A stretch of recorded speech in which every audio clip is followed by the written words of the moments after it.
Samantha. So today I'm coming to you with my July and biannual Bibliothon wrap-up. It's currently the 8th of August, so I am filming this a little bit late, which I'm really sorry about, but I have been working a lot. And I try and film videos after work, and literally just the words that come out of my mouth are like, what even are you saying? But that is why I'm not doing a separate biannual Bibliothon wrap-up, and like I already went over what challenges I completed in my biannual Bibliothon vlog, so this is literally just gonna be like my thoughts on the books. If you want to know what challenges I completed and how I did during the biannual Bibliothon, you can check out my vlog, which I will link down below. So the first book that I finished in the month of July was Once and For All by Sarah Dessen. I received a free e-copy of this book via netgalley.com in exchange for an honest review, which I did write a review on Goodreads, so if you're interested in reading all of my thoughts, I will link that down below. If you don't know what Once and For All is about, this book is about a girl called Luna whose mother is a wedding planner and she works with her mother, and Luna is really cynical about love because she had this tragic thing happen to her ex-boyfriend, which I'm not gonna say because it's a spoiler, and then there's this boy called Ambrose who starts working for her mother and they form a friendship, and then one day they come up with this bet to see who could date like the other person, because Ambrose is like a serial dater. He dates like a new person every other day pretty much. They basically have to swap like dating styles, so he has to date someone for 3 weeks and she has to date 2 or 3 people a week for 3 weeks, and whoever wins gets to choose whoever the loser will go out with in the end. I'm sure you can see where it's going, but I thought this book was okay. This one was only 3.5 out of 5 stars from me. I just thought that it was really predictable and the characters were quite flat really in my opinion, and also I really didn't like the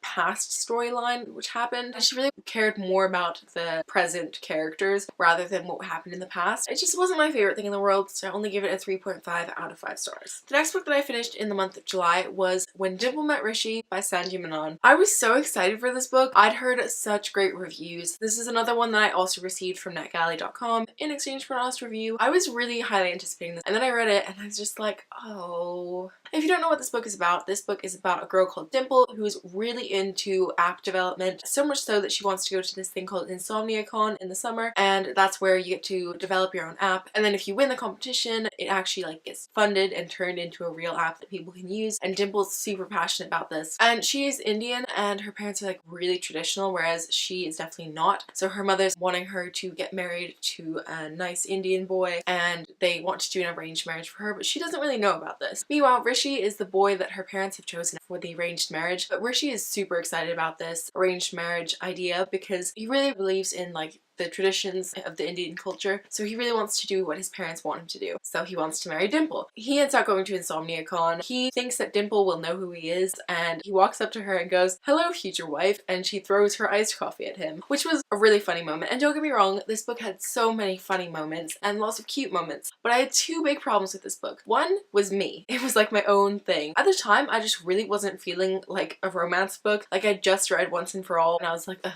I'm so sick of this. I want something that's action-packed. This is boring. So that was one thing. It was like my own personal issue, was that I just wasn't feeling the romance at the time. The other thing was I found the pacing to be a bit off. Like I found the first 10% really hard to get into, but then all of a sudden I like couldn't put it down for the next 60%, and then the last 30% of the book was really slow again. For me, the pacing just wasn't quite there, so I only gave it a 3.5 out of 5 stars, which still isn't a bad rating. I just think if I'd read it at a different time, I would have loved it, but I still really enjoyed it, and I would definitely recommend it. It's definitely different from other contemporaries that I've read. The next book that I finished in the month of July was Our Dark Duet by V.E. Schwab. This book was so amazing. If you don't know, this is the sequel to The Savage Song, which came out last year. I actually have a spoiler-free review of that already up on my channel, so if you're interested in checking it out, I will link it up in the card. I can't really go into details about what this book is about, but this Savage Song is about this world where monsters exist, and it follows 2 characters, August and Kate. August is a monster who wants to be more like a human, and Kate is a human who wants to be more like a monster because her dad rules half the city and he like controls the monsters. She wants to inherit that role in the future, and so she wants to prove to him that she can do it. She's like such a badass. I love Kate as a character so much, and August is just like the sweetest. Anyway, this book was really different because the characters had developed so much from the first book, and I also really liked some of the new characters that we met. I also found it really interesting that there was sort of a non-binary character in this book. I don't know if people would say that it was good representation because it was a monster, but still it was a character who who used non-gendered pronouns, which I just thought was quite progressive. I have not seen that in any book that I've read, but I've just never read about a non-binary character before. So I don't know if people would be like, oh, but that's better representation because it's a monster. But I thought it was a good thing to include into it. So it was interesting to have a bit of variety in this book. Also, this book was just super action-packed and amazing. And this book is 470 pages long, and I read it in 2 days, and I worked on one of those days. Like, I worked an 8-hour shift, but I still managed to finish it in 2 days because it was so good. And I obviously gave this one a 5 out of 5 stars. And those were all of the books that I read before the biannual bibliothon started, and now onto the ones that I read during the biannual bibliothon. So the first book that I finished during the biannual bibliothon was Harry Potter and the Philosopher's Stone by J.K. Rowling. I listened to this one on audiobook, and obviously I loved this book. This was a reread for me. I hadn't actually reread it since 2014, so it had been a few years, and I loved this book so much the third time round. I just love the whole introduction to the wizarding world. I love it all so much, and it makes me so emotional to see these characters back at the beginning. I love it. It's just so good. Harry Potter is just my favorite series, and I'm now gonna reread the rest of the books, probably on audiobooks, and I feel like that's gonna be a really good thing to have during uni, just because like Harry Potter is such like a constant in my life from childhood that to have it when I'm going into this brand new weird world, which is uni, I think it would be really great. And I obviously gave Harry Potter and the Philosopher's Stone a 5 out of 5 stars. The next book that I read was The Gentleman's Guide to Vice and Virtue by Mackenzie Lee. I also listened to this one on audiobook, and I only found out after I finished it that the person who narrated it was the guy who played Tom Riddle in Harry Potter and the Chamber of Secrets, which is just so weird, but like now that I know that, I'm like, oh my god, yes, that was his voice. Anyway, side note, I loved this book. If you don't know what The Gentleman's Guide is about, well, one, there's a great trailer on Epic Reads, which I'll link down below, but I'll also explain it to you in case you don't know. This book is a historical fiction book set in the 1700s, and it's about this guy called Monty who is bisexual. He's been kicked out of his like really fancy boarding school, and basically he gets to have 1 year before he has to take over his dad's like estate or whatever. But during that year, he's gonna go on a tour of Europe with his best friend Percy, who he just so happens to be in love with, and his sister Felicity, who he does not get on with whatsoever. But these characters were just so great. It was just so much fun, and it went in such a different direction than I was expecting. I really liked the representation in it. We had a bi character, a gay character, and I'm pretty sure that one of our characters was asexual, although it was never said, but there was something that happened which really made me think that this character was asexual. If anyone else agrees, please let me know. If anyone else is like, I know what you're talking about, and no, then also let me know that, because I'd like to know and not sound like an idiot.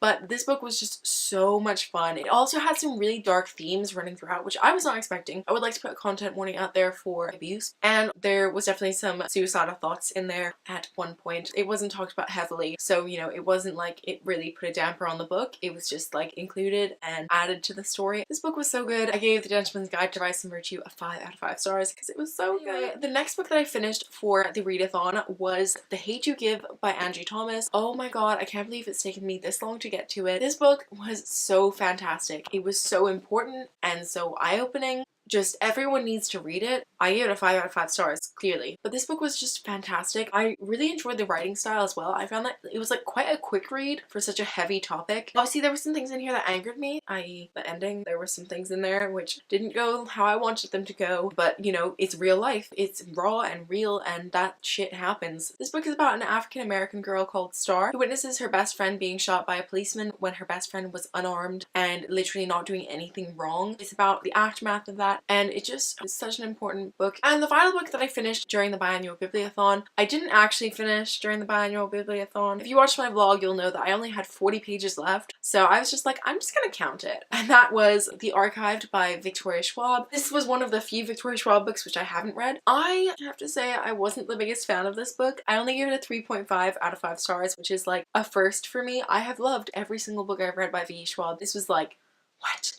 What? I didn't love it? I have a written review for this one as well, which I'll also link down below if you want to hear like all of my thoughts. I don't really know what my problem was with this book, but this book is about a girl called Mackenzie, and this is set in a world where there's this thing called the archive, where basically whenever someone dies, their soul goes to this place. She's something called a keeper, which means that basically sometimes the souls wake up and then it's her job to go and like put them back into the like correct place. All of a sudden something starts like going wrong and all these souls keep waking up. It kind of just turns into a crazy wild ride. And like, don't get me wrong, wrong, it was really interesting. I just found that it was a little bit hard to get into. Like, it took me about 50 pages until I was like actually getting into the story. This is the first book that I've read by her which was told in first person, which I feel like was just really weird and different from her other books. It just like wasn't my favorite thing. Obviously I still enjoyed it. I gave it 3.5 and I will be continuing on with the sequel. As I said, I didn't actually finish this one during the biannual Bibliothon. I didn't actually manage to finish it until August, but we're gonna count it in this. So these were all of the books that I finished during the month of July and during the biannual Bibliothon. Please let me know what books you read during July down below, and also let me know if you took part in the biannual Bibliothon. I'd love to go and check out all of your videos for it. I also have to choose out of my TBR jar, but because this video is going up so late, I already did it, but I did film a clip, so I'll insert that now so you can see what my challenge was. So I'm gonna choose one. Okay, my challenge for this month is to read the first book in a new series. For that one, I actually have a book already on my TBR for this month, and that is To All the Boys I've Loved Before by Jenny Han. I'm super excited to read this book. I'm glad that this challenge came up, and hopefully I'll be completing it. So that's my challenge for August. I think I'm going to be able to complete that. That's going to be all for today's video, so I'll see you very soon with another one. Bye!